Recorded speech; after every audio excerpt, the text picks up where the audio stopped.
Alrighty, we're gonna get started, whether we're ready or not. You see another admit pop up there hollering at me. So again, second time, welcome to the Trainng Center. Again, glad everybody made it safe. Those of you that are listening online, please don't feel afraid to participate. So this is going to be our October 2021 technical meeting. And we're off to a glaring awesome start. There we go. So as Matt always starts out with, training opportunities. Right now, the only thing we have on the radar is we're looking to do a BPI certification class. We have not settled in on what that date's going to look like. As you know, again, we're kind of flying short-handed here, so we're getting into monitoring season. We've already visited one agency, another one's up at the end of the month. And so that is compressing our schedule for the entire year. Right now, just be flexible. We're looking at a couple different dates in November. There are 3 seats available. As always, it's up to grabs to the people that get their letters from BPI to Mr. Turner, whether or not you get said seat. The only new business we've got going is contractor licenses do expire at the end of November. So that means yours as the agency and your qualifier need to renew. Likewise, if you're using subcontractors as well, you should be looking at making sure that they've gotten their renewals as well. Even though you may do this on an annual basis, you may want to start hitting them up after November to make sure that they've actually done what they're supposed to be doing. And then, of course, our main topic today will be deferral of service. Does anybody else have any other new business?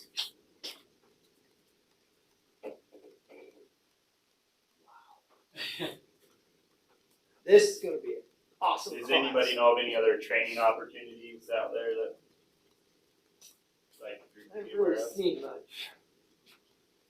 Across my desk. I have a question, Brad. 7. With the trainings, Mhm. Are we still logging all of those trainings? Like we started logging trainings when a lot of people were doing a lot of office work and stuff during. No, I think that was what Matt's talking about. When we went into lockdown, pretty much everybody was kind of doing a bunch of training. We developed that log of training, everything like that. And that was a precautionary measure, just trying to look down the road and anticipate any problems as we had a little to no production year, and how we could still provide some justification of keeping everybody on payroll and spending money and yet not reporting completions. And so I think I won't say we're back to a normal level of production, but we're at a pretty good clip now across the board that is kind of past the way to go though. We'll keep all that data and. Yeah, we're not going to get rid of it because our experience tells us at some point somebody will come along and ask questions, because they always do.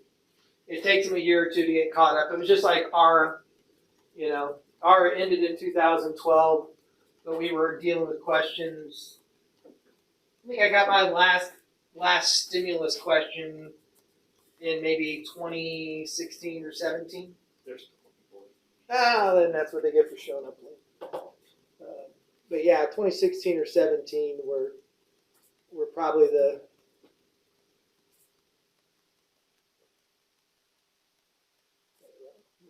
last our stimulus questions I dealt with. So, and it's funny that, you think about it, how many years, it's been almost 10 years now, and it's actually been over 10 years since it started, and we're still dealing with stuff from it occasionally. So it's amazing, the gift that keeps on giving. And yet we have another one pending at some point when Congress decides to get along and play. So, that being said, every time I do that, it takes it off of the presenter. So I have to do it the old manual way. So again, the rough outline for today, like I said, we're going to do deferral service, in progress, and broadcast. At the top of the hour, we will let the people in radio land go back to their jobs while the rest of us continue discussing that topic. Then we'll get into the health and safety plan, health and safety inspections, and time permitting, we'll get into a little bit more about client safety or client relations and health and safety. So we'll see. So again, anybody that's ever sat through one of my classes, you always have to have the MEMS. So for those fans of Office Space or Star Wars fans, try to get both of these. So this is how everybody hopes their presentations are going to go, is that we'll have this wonderful delivering of the presentation and then this great discussion feedback. More than likely, it'll probably look more like what's on the right, which is the obligatory small talk, pushing to get through all the slides in 3 minutes, and we'll see what happens. That eternal question, why are we here? So, like every good superhero movie, we've got to have an origin story, right? Because that's all they make nowadays, is superhero movies and remakes of movies that don't need to be remade. We haven't had, when's the last original movie they made? I don't know. But there's an origin story.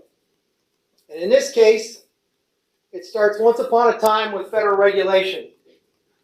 So under federal regulation, it tells us in 2 different sections here, 10 CFR 440.22 and 18, that you can only deny services to a client if the dwelling unit is over income or it's been prior weatherized. And if you'll notice, they still have not updated the CFR. Anybody catch those dates being a little, I highlighted them for you, they're a little wonky. But as of course, hopefully everybody is aware of now, that rule got changed in December, effective 1 July. And everybody's clear now on the new reweatherization day rules, correct? Everybody's up to speed? I see a few north and south head bogs. I see a few statues and a couple glazed over eyes already. And we're only about 4 slides in. So, we're on target. Somebody gets the aircraft carrier so I can land and say victory. Yeah, it's going to be donuts and caffeine time here pretty quick.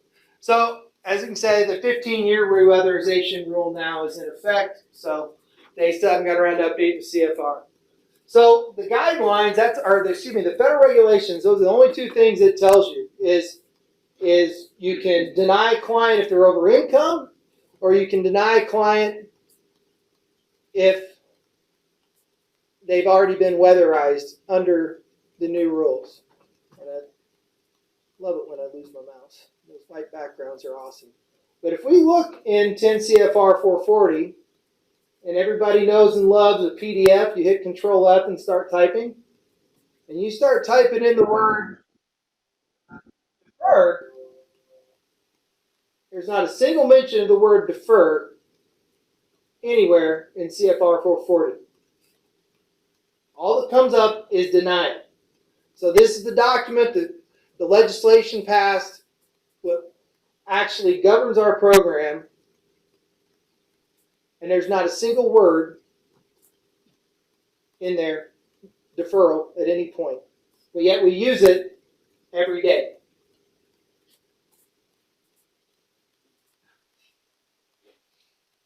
How'd that happen, right? Why is this term deferral that gets discussed every day, probably in every weatherization program across the country, used, yet there's no federal guidance? Isn't our job great? So we're going to have a little bit of a highlight course today on just deferral.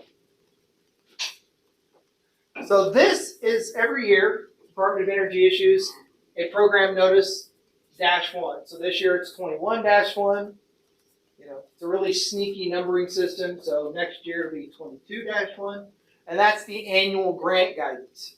So they get the authority to fill in the blanks. That CFR 440 document is a whopping 23 pages long. They did not spare any ink.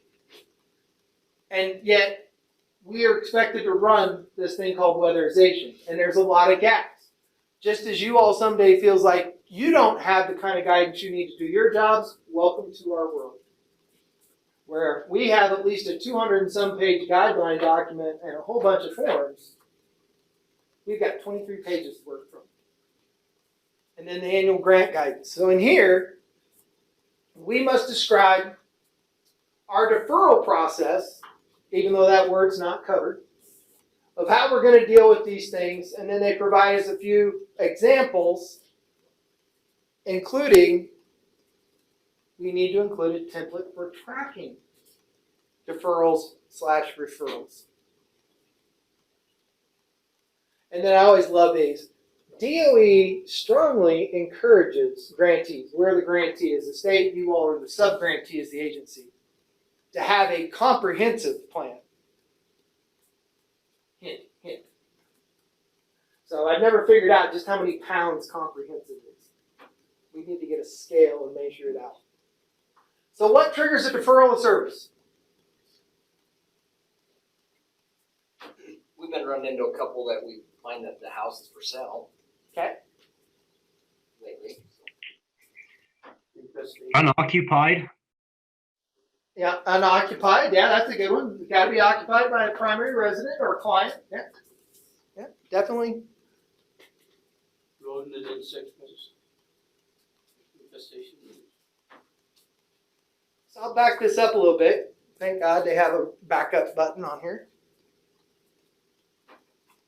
Everything that doesn't meet denial is a deferral that prohibits you from weatherizing. Pretty straightforward, huh? Because there's only two reasons we can deny the client.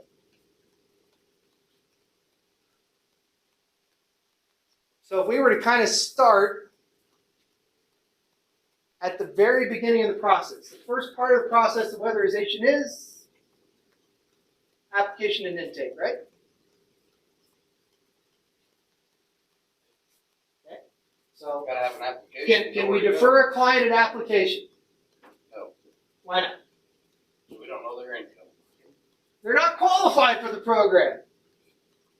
You must be this tall to ride this ride. So if a client turns in an incomplete application and never completes it, it's not a deferral. It's not a denial because CFR 440 says we can only deny them if they're over income and we weatherize them. So it's incomplete application. Thank you, come again. When you decide to fill out that complete application, then we can determine whether or not you're qualified, and then we can deny or defer. Right? Hard telling, not knowing. But yet, people send me emails every day asking me to peer deep into my magic crystal ball and give them answers to the unknown. So, but yeah, literally, anything that doesn't constitute a denial is a deferral of service. Once they're qualified. And when they come up for annual requalification because of income, they go back to not being qualified, right? So we can't defer them anymore. So it's pretty straightforward. It's this big catch-all category.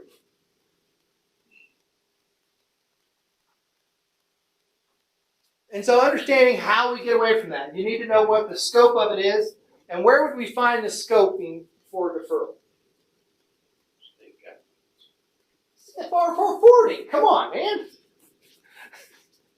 So the scope of the program is here.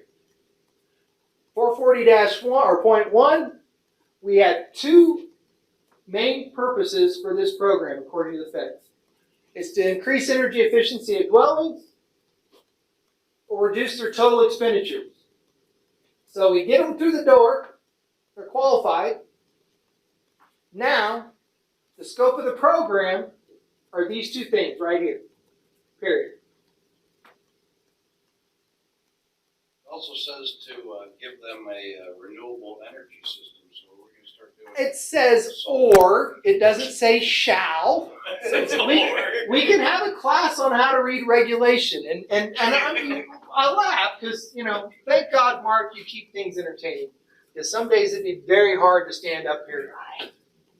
But you are actually onto something. whether it's our own guidelines, federal regulations, statute, any of these things that we deal with, there's mandatory language, shall not. Then there's passive language, which gives you an option, may. Or, that is an option. And means both. But understanding those little things, and believe it or not, those little simple words, those little conjunctions, have more meaning sometimes in the policy, whether it be federal statute, state statute, or any other regulation or guideline. It has more bearing on those decisions that you're trying to make, and those are the words that more often than not people just jump right over. So sometimes taking a minute and stepping back and looking at whether it says shall or shall not, may or may not, and or tend to actually provide you the answer that you're not able to see. Look at it when selling a car. Yeah. If it says your wife's name and your name. Yep. or 2 signatures. Your name and or your wife's name. If it's an or, 1 signature. Yep. And 2 signatures. Been there. Mm-hmm. It's a great example, Mark. Thanks. But this is the scope of the program. This is the scope of weatherization. And do not confuse weatherization and crisis service call. 2 separate programs, 2 separate scopes, different sets of rules. So here we go. Anything that's outside the scope of the program, what is it?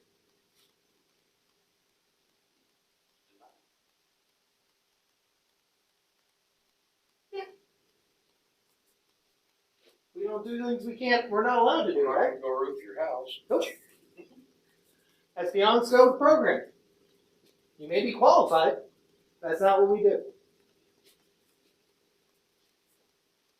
So, we spent a lot of money on this really cool graphic. And to kind of better explain that, this is what you're looking at. If you take this house and you split it right down the middle, you have weatherization on one side, rehabilitation on the other. And Mark obviously gave us a great segue talking about roofing. So, what you're faced with every time you go out there is you find some kind of a problem, whatever it is, a roof, etc., etc., etc. And the decision here is you're trying to understand, is that problem inside the lines or the scope of weatherization, or is that problem outside the scope of weatherization and it constitutes rehabilitation or some other activity that is not within the scope of weatherization? And obviously, if it's inside the scope of weatherization, you can go through and proceed following the guidelines and regulations as written. And if it's outside the scope, it's stop. Do not pass go. Do not collect $200.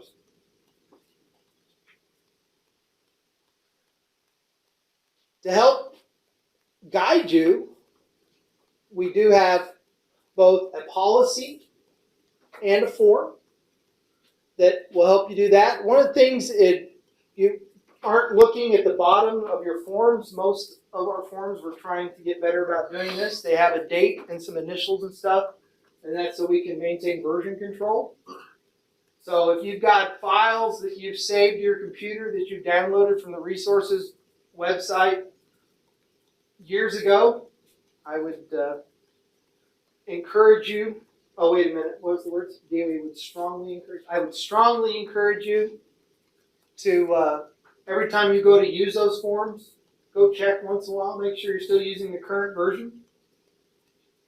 Just to make sure, because sometimes, even though you may not notice the change, it's so subtle, but it could end up coming back to haunt you later.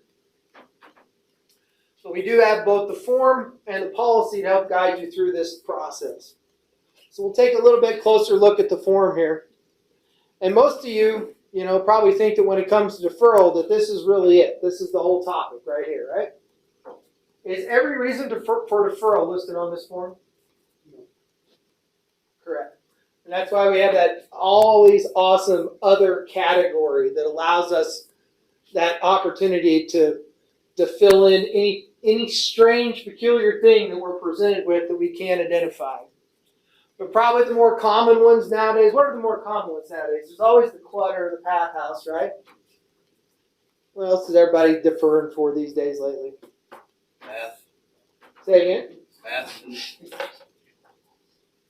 fell on the house. Yeah. Tree fell on the house. On the roof. Yeah, I saw that file from a windstorm. One of the storms we had. So Years, over a year structurally ago. unsound. Over a year ago now. And I did like in this month's BWR, Mr. Romney, that evidently police raids have a huge impact on zoning. Didn't know that. Bullet holes. Yeah. Oh wow. You gotta air seal them up. That's what gun foam's for, man. That little nozzle fits right in the hole, perfect. That's great. What else are people deferring for lately? Crawl space showers. Ah. Oh, that's a load of Took crap. me a second there. Yeah. That's a load of crap because Well, that's exactly what it was. I It went was to a the lo- bathroom on Trevor Priest and we just kept going. Yeah, they had some gentlemen, unfortunately, that happened to be under a home last week. Yeah. When the client flushed, they had a little experience underneath the house. That happened with Brad. So when you say load of crap, I thought you were in on the joke. Thought you were just leading me to that one, Romney. Zach was under there with Trevor when I went to the bathroom and I showered him. Yeah.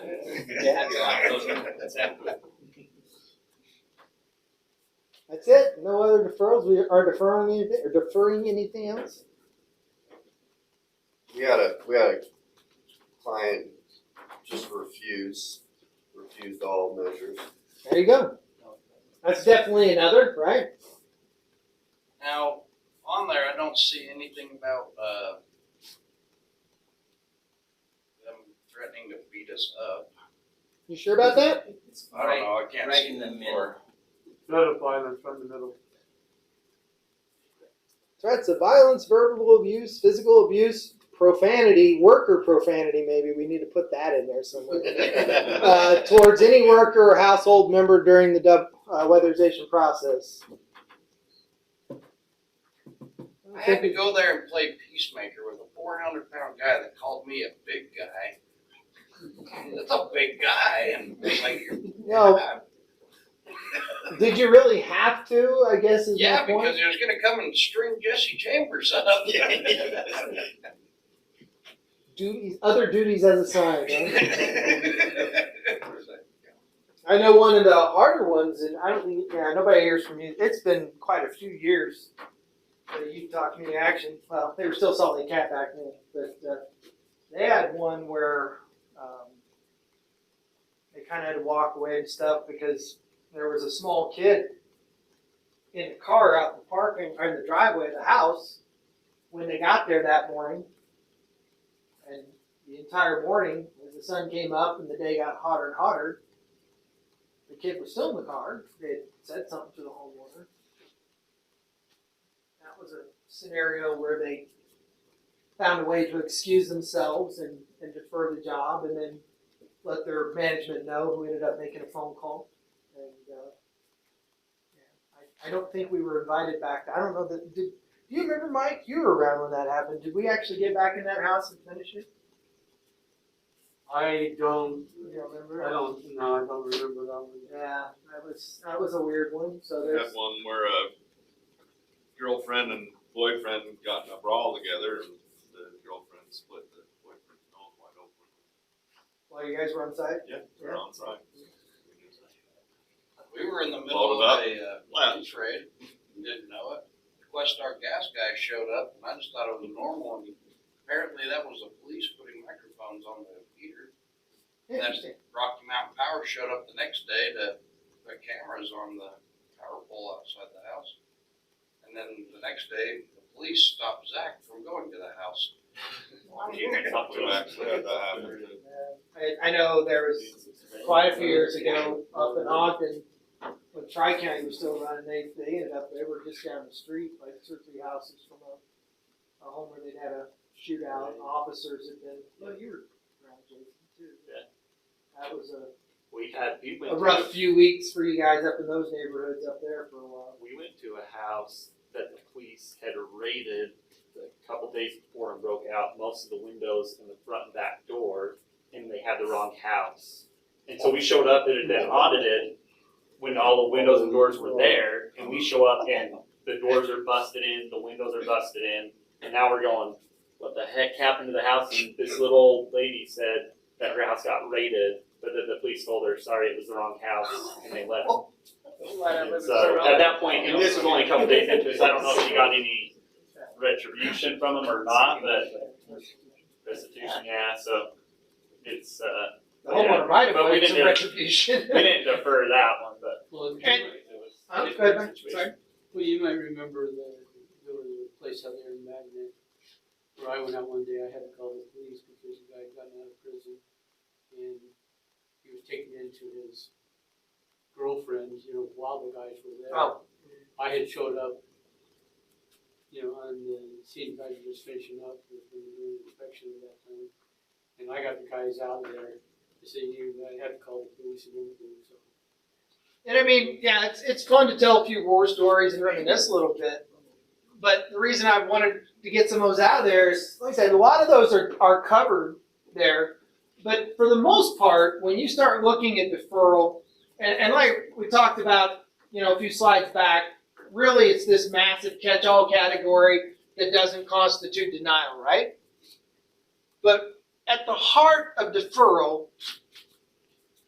it's either outside the scope of the program, it's just not a service we deliver, or it's trying to protect our workers, whether it be you all as the auditors, QCIs, field crew, whomever.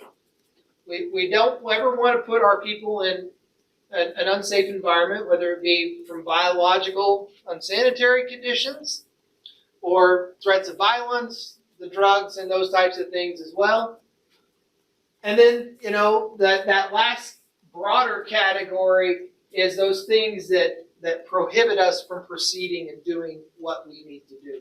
And that kind of falls in those path homes, the hoarders and those types of things. So if we were to kind of go down another layer, so the first big broad category is anything that doesn't constitute denial of service, anything that is prohibiting us from proceeding, endangers our workers, or is outside of the scope of the program. So we got kind of another little bit lower categorization there as well. Now, with that too, with the drug house, we also found out later that it was on Ghost Hunters, the same house in Millville. Could ghosts be? Because if you watch that and you see our work in there, it looks great. But had the ghost affected us, it might not have turned out as good. That's what the others for. You need to put the others on this. Didn't know it was haunted at the time, but looking back, I'm going, holy. Leave it to Mark to try to go for the Halloween theme. No, that's serious. That house was on Ghost Hunters. That houses that should have been deferred is just construction going on in the home. Like homes that, we've gone in a home where the whole kitchen floor is missing, and this is at monitoring time. We've gone in homes where half the house is not sheetrock, and so those are some pretty common ones that you'll run into if they're remodeling the bathroom or something that may have cause for deferral, so be aware of those. So, as we've kind of got these three broader categories, and again, that remodeling and things like that, those will be things that, one, rehabilitation outside the scope of the program. Two, there's just not the things necessary in place to allow us to proceed, like, I don't know, a floor. I've seen that house where the entire floor was missing. There was joists, no subfloor. You just had to step very carefully. All the siding, sheeting missing. Yeah, in some cases siding missing. We've seen it all, right? So we have our form. We fill it out. We give it to the client. We're good, right? No.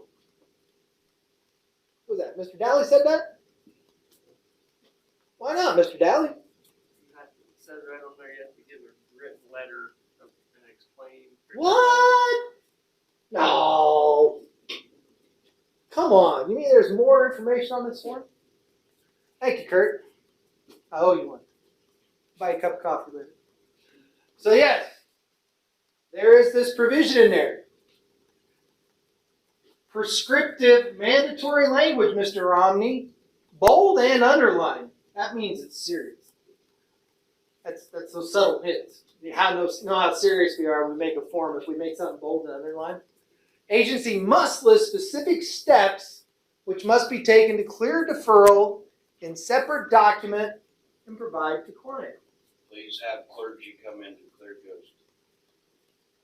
The power of Christ compels you. And bring your can of pea soup. Again, there's only half of us that are old enough to get that, by the way. Or if they remade that movie too. Nope, I got it. Give them time. They're working on it. I'm certain of it. So yeah, definitely we want to make sure that we're providing clear direction to the client. Why is that such a big thing? Why did somebody go the trouble of putting that extra provision in that letter and in the policy? We want to give them weatherization, but we also want to make sure they're safe and we're safe. Why this specific provision right here? So they can fix it in documentation and they can I think fix it. I would say I'm there's just no, guessing that you want everything taken care of in one. I want? Is No, I it, is mean, it we all want- about me, No, Mike, we want, really? We want to make sure that they're getting everything. It's like you're telling me I'm narcissistic or something. You don't, If I had feelings, they'd almost be hurt. Well, if you don't specify to the client what you need done, then how do they know what they need to do? Like, well, I think it's, I've There's, seen there's a times very where- small group, and how many in here actually don't have kids? So it's a very small group, but you hopefully have had some brothers or sisters, right? As parents or grandparents, how many times are you adjudicating the he said, she said argument? All the finger pointing, right? And that's what this is about. The worst thing that can happen is the person that writes the deferral doesn't make it clear to the client what needs to be fixed. They fix something, they call you back, you say no, you didn't fix it. They fix something, they call you back, you say no, they get frustrated, they call us, they call the governor, or whomever, and we have to come down and then look over your shoulder to adjudicate the argument, and you've given us nothing to support you. And you will put us in a position where we will have to rule in favor of the client because you didn't give them clear expectations of what they needed to do to fix their problem so that weatherization could resume. Literally, like every wonderful used car dealer there is in the world, help me help you. You've got to give us something to work with. And this does happen. I don't think it's happened to anybody in this room in a while, but we do get this. We're in the middle of a situation right now where it's a hoarder situation, and they wanna know. But that's Kate's fault. Where- I know, Scott told me. Well, I mean, we're dealing with that on a separate level. Yeah. But this guy wants to know where to put box A into corner B, and how to stack box C onto box A, and we're not outlining where to put this envelope. So he wants, He wants a diagram. well, he's taken the specific Mhm. steps to an extreme level. can't even get into the room. It's like, Yeah. you can stick your head in and that's it. Sketch. But at the end of the day, are telling him to remove items that do not constitute specific steps. Hold on to that. We're going to get to something in a little bit. I want to bring that one back up. That's something that we can explore maybe as a group. Good point. Because there's always one of those people out there, right? Speaking of, I have a I'm sorry. Hate when it does that. Why don't we just have a spot on this form that lists, here's what the client must do, so we can just hand it to them and be done with our job? Is there any specific requirement that Yes, we're but missing I'm there? not going to. I don't want to get into it. Okay. We'll talk about it. So it needs to be separate and in writing? We'll talk. Okay.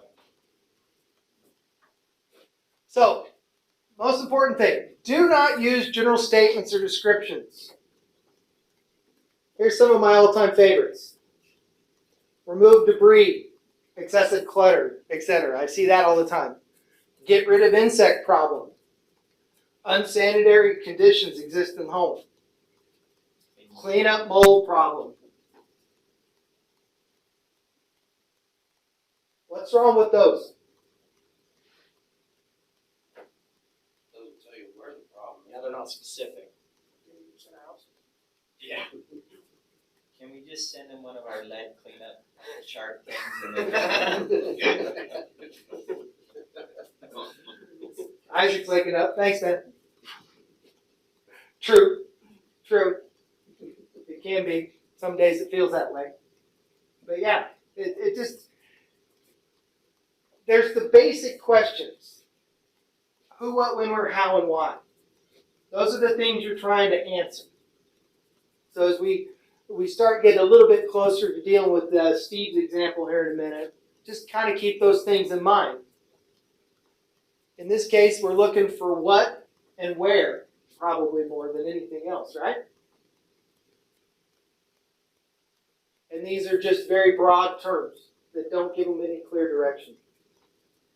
Kind of like classic game with your kids. Go clean up your room, right? Well, you tell that to a 5-year-old, their idea of clean up your room, shove everything under the bed, right?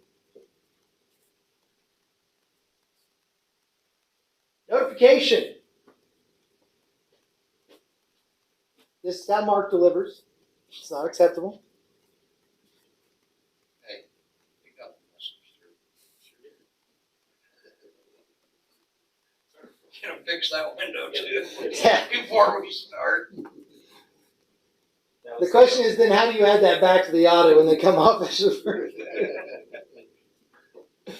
a.m. Yeah, 10 a.m. I shut the window. Yeah. Had to go there, huh? All right. So notified in writing. Why they're being placed. Passive language, Mr. Romney. Maybe. Anybody know that? Always hated that word. Did anybody believe you had to give them the form? Come on, be honest. I've ruined it now. You know the real answer. Did anybody believe you absolutely had to give the client the form?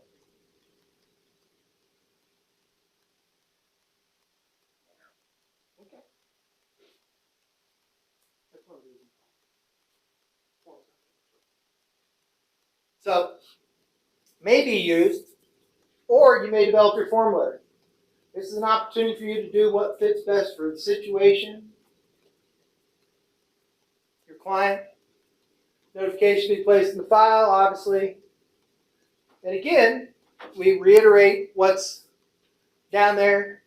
Any corrective action prior to resumption, related time frame, nature and extent, concern related to weatherization, notification right of appeal, and then getting, somebody acknowledging that they received that letter. What are our time limits on this? Okay. Anybody agree with Mr. Cram? Or are you going to leave him out there hanging? Like 30 in there somewhere. I go, like me, I don't know, I'm different, but if somebody's working on a home, you think, if you wanna help them out, that's our, 60 days, whatever, depends on the situation, I'd say. That's an interesting choice of words, Mr. Dowling. Might want to help them out. And then, as you said, situation, right? Yeah. So we got at least 3 people brave enough to commit. Anybody else want to commit? It's a minimum of 30 days, and then we can extend it depending on the situation. The CBs are storming the beaches today, folks. Hoorah. Minimum of 30 days. Again, we put that latitude in there to just what Kurt said. We want you to address the problem on a case-by-case basis. There's always going to be a different situation scenario. The ability of the client financially, the ability of the client physically, the nature of the problem, There's just so many variables that go into those things that we see on a regular basis, well, really, you all see on a regular basis, that we don't want to just take this hard line. At the end of the day, what was the scope of the program?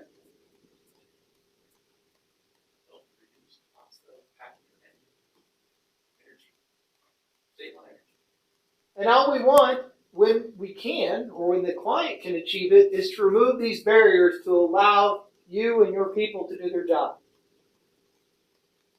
We got the money.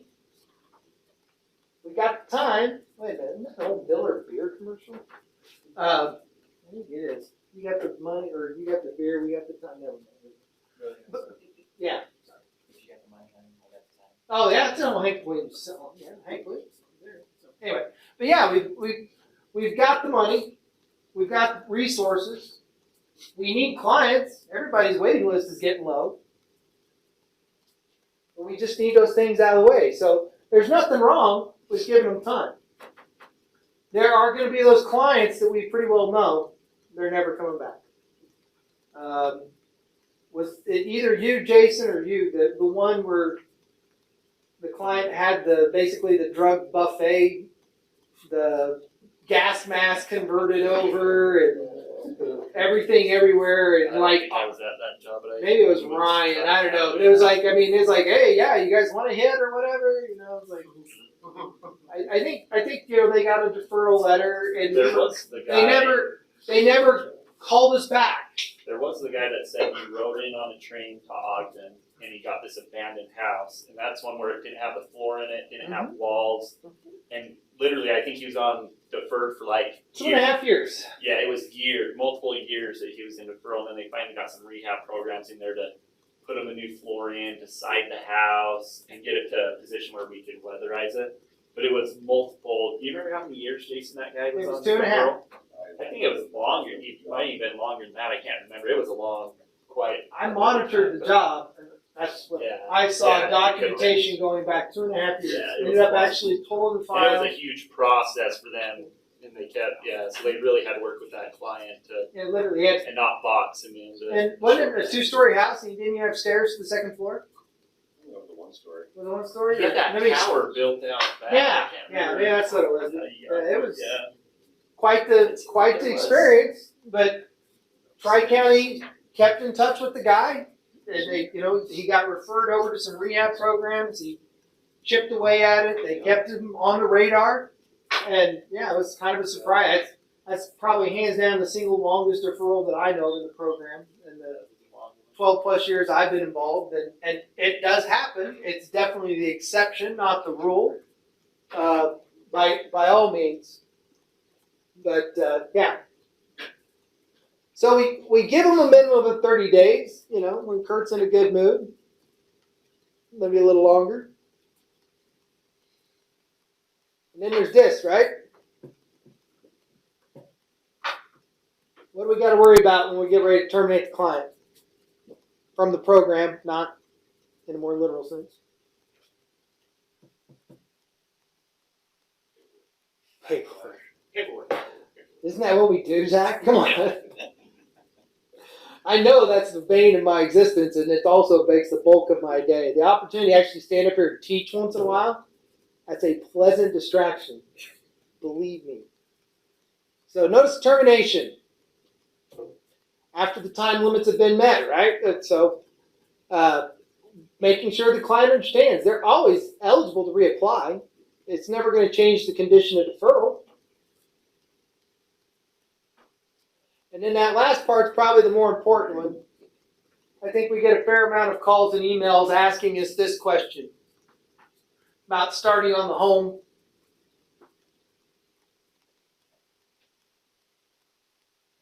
Usually it's this. Romney's Halloween costume this year. So, worst case scenario, we've started on the home and materials have been installed, things like that, and you can't get it across the line because of deferral or other reasons. You just end up having to take that hit and report it as a partial weatherization. How many of those have you seen come across? Just Since we added the definition of partial weatherization maybe 6 years ago, I want to say, roughly, we added it about 6 years ago. 2. Now, how many are sitting out there in people's desk drawers that I don't know about because they've never been reported that way? No idea. But yeah, we've had 2 total. And it's not the end of the world. I mean, I think sometimes there's a bit of concern and stress over the idea that I have to report this job. A partial completion does not count towards your contract total for the year. But there's people that sometimes get worried about that. But at the end of the day, you know, it's just a house that you're not going to get finished. And that's okay. The impact it has to you, other than not getting the completion, is that cost of labor and fringe and all those things just goes into the average cost per unit. But here's the funny thing, whether you actually go through and submit it as a partial completion, or you take that file and you put it down in the bottom right-hand drawer of your desk because you don't want to report it as a partial completion, you have the exact same impact because you've still expended the money on labor, fringe, and materials in the contract period. You've claimed it from us. It's still counting against your average cost per unit.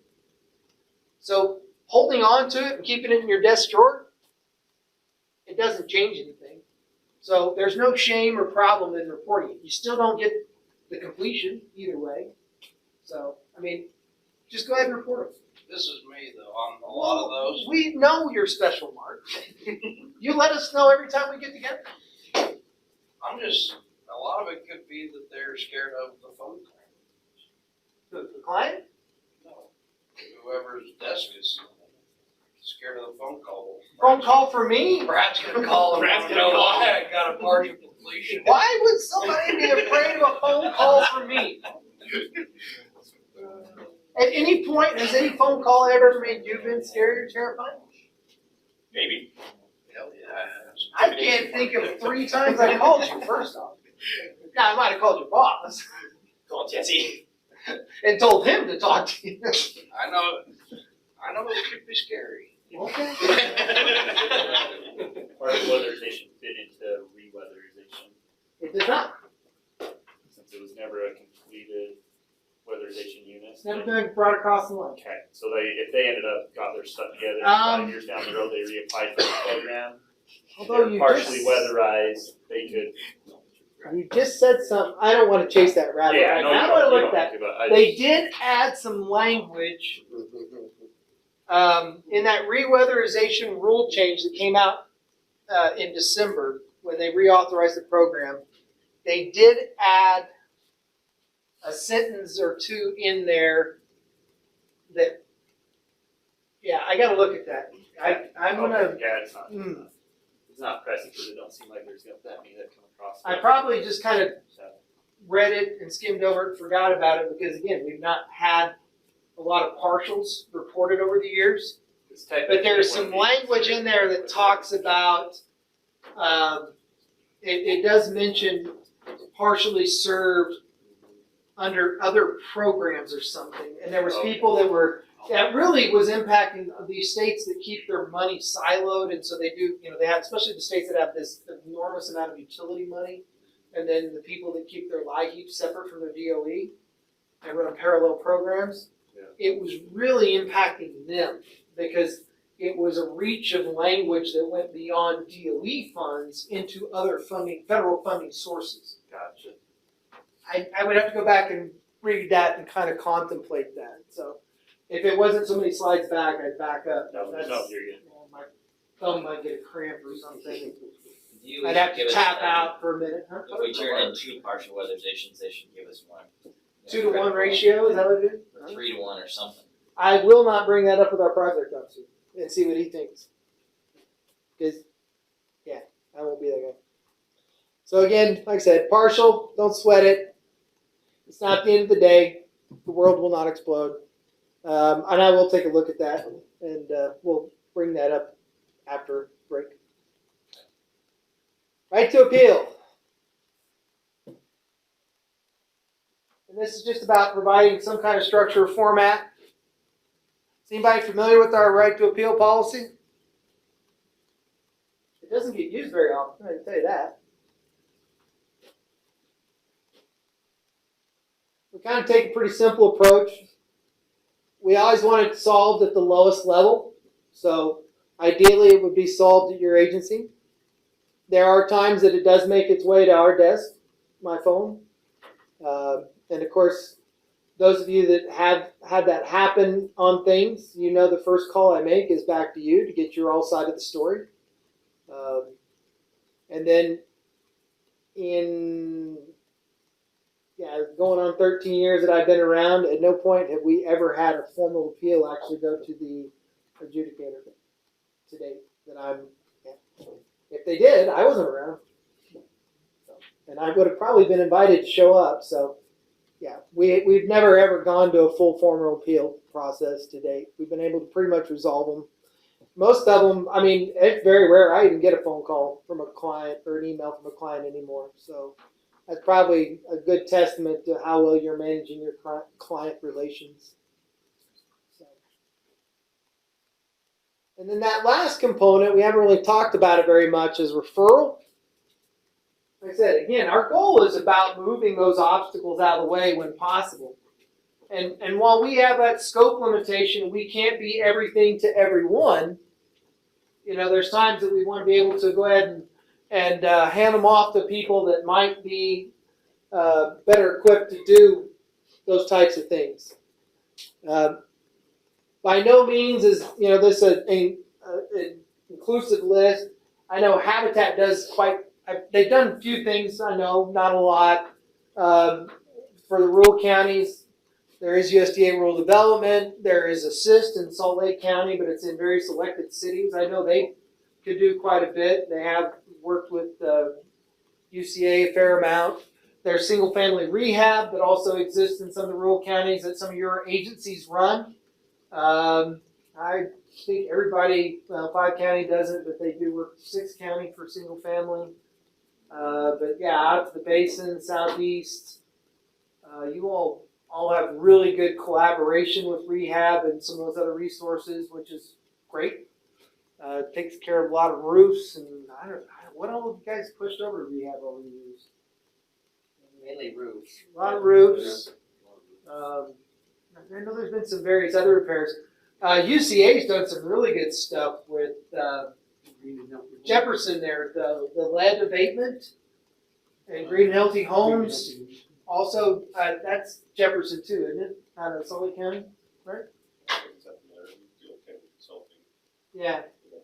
But yeah, you guys have done a lot with that. They've done quite a few projects over the years with those, which is good to see, because that's getting that housing stock back in the game and keeping it in the game. Of course, the reservation, we did a ton of stuff down there, with the camp projects over the years to maintain and sustain that housing as well. And then there is a little bit of CDBG money, community development block grant money out there that gets used sometimes as well. The AOGs mostly. I think I've seen that happen a few times. So there's, unfortunately, I think one of the biggest holes in the map when it comes to any type of referral services is Weber, Davis County. There's just nothing up here that I know you guys back in the Tri-County days tried your hardest to find some people, but there's just nobody that runs any kind of real service up in this area. So, yeah, which they end up sending them back to us more often. It's like an Excel circular reference. But there's just not a lot up this way. And then for the Utah County, the same. Most of Utah County, the line's at Spanish Fork, or is it Payson that says it's rural? I think it's just south of the river. Yeah. Spanish Fork River is the line. Yeah, where that part is considered rural, and there's some of the redevelopment stuff that can work there, but anything north of that, up to the point of the mountain, you're out of luck as well. So that's one thing, if you ever do hear about people doing that. I think this is something, talking about that crystal ball and looking into the future, this is been getting a lot of talk about housing stock not being weatherization ready. There's some language in the new innovation grant that at some point when they write the rules for it and put a NOFA out, that's a notice of a funding opportunity, that will permit people to use some of that money to get homes weatherization ready. They haven't really defined what that looks like yet. But yeah, that's becoming a bigger topic of discussion for sure. So that being said, looks like we are 2 minutes to 9. Our radio listeners have been extremely quiet, so I think we've sufficiently put all them to sleep, which I can't believe with Mark's comedy we've been able to keep them awake. I was just laughing while you guys were having your discussion. Well, you know, that's what we're here for. Provide comedic relief for that rest of the day that's ahead of you, Angie. Yeah, it's helpful. I appreciate it. And we record it and we put it on YouTube later, so when you need that little pick-me-up to get you through. We'll ask Turner to start bookmarking the more funnier parts. Hey, I watch the videos, just so you know. Sweet. I watched that video before. Turner said my apologies. So, all right. Well, like I said, we'll go ahead and sign off from here. Thanks for those of you that logged in and didn't say anything except for Angie. And Nope. And Mr. Rogers did say hello initially. Sorry, yes, I forgot you, Matt. So other than that, and then we'll pick up with the second part after a short break. After this commercial break. All right. See you guys later. Bye.